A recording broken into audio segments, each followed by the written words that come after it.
Huli ang kapatid ng dating economic advisor ni dating Pangulong Rodrigo Duterte na si Michael Yang. Dinampot si Tony Yang na mga tauhan ng Bureau of Immigration dahil sa umunoy pagpapanggap niyang Pilipino kahit isa talaga siyang Chinese national. Hinala pa ng mga operatiba, tatakas na dapat siya abroad pero naunahan lang mahuli. Nasa frontline ng balitang yan si Dave Abuel. Undesirable alien and for misrepresentation. You're under arrest. You have the right to remain silent. Sa bisa ng mission order mula sa Bureau of Immigration, inaresto ng mga kawani ng Bureau of Immigration at Presidential Anti-Organized Crime Commission o PAOK si Yang Jiangxin o kilala bilang si Tony Yang paglapag nito sa NAIA Terminal 3 kagabi mula Cagayan de Oro. Siya ang nakatatandang kapatid ni Michael Yang na dating economic advisor ni dating President Rodrigo Duterte. Ayon sa PAOK, nilabag ni Yang ang Philippine Immigration Law. Nagpapanggap siyang Pilipino.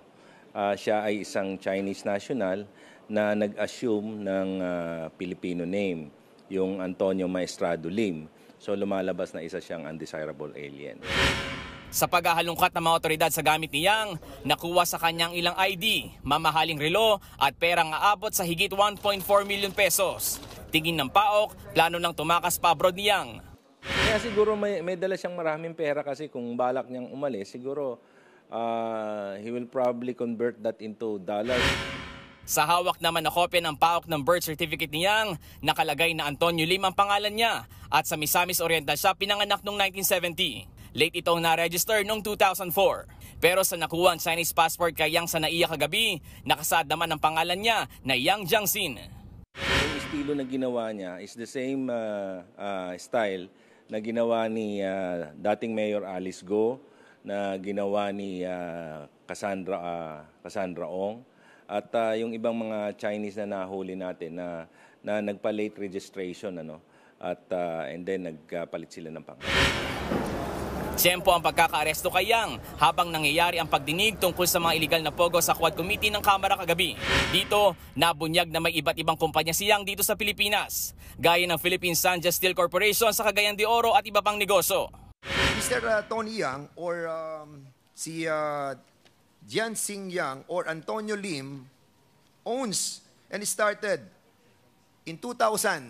He established the Yangtze Group Trade Company Incorporated, which involved different importation. These are the different companies that he owns. And in here, the Yangtze Rice Mill, Mr. Chairman, dito tayo medyo nag-worry because a lot of hundreds of millions of pesos enter in this Yangtze Rice Mill under the Golden Sun Cargo Examination Service Corporation, which is owned also by the brother of Michael Yang in the name of Tony Yang. Hindi lamang po sa Pogo nagtatago yung ating mga Chinese personalities pretending to be Filipinos, but also in the different corporations. Like this Sanjia Steel Corporation. Tingin ni Fernandez, nagagamit ang mga negosyo ni Yang bilang front sa bentahan ng illegal na droga. Lalo't may sariling pantalan ng bodega ni Yang sa CDO kung saan pwedeng maglabas-masok ang mga droga. Most likely, all the drugs that some of those entering in our country pass through that port, hiding in a legitimate business. Ngayong hawak na ng mga otoridad, posibleng ipa-deport ng immigration si Yang. Pero kailangan munang maresolba kung may iba pa siyang kaso dito sa Pilipinas. Nakatakda rin siyang isalang sa inquest proceedings para malaman kung mananatili siya sa kustodiya ng PAOK o ididetene sa ibang facility. Nagbabalita mula sa Frontline, Dave Abuel, News 5.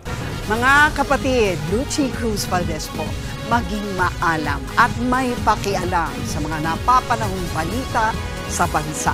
Tumutok at mag-subscribe sa News 5 social media pages.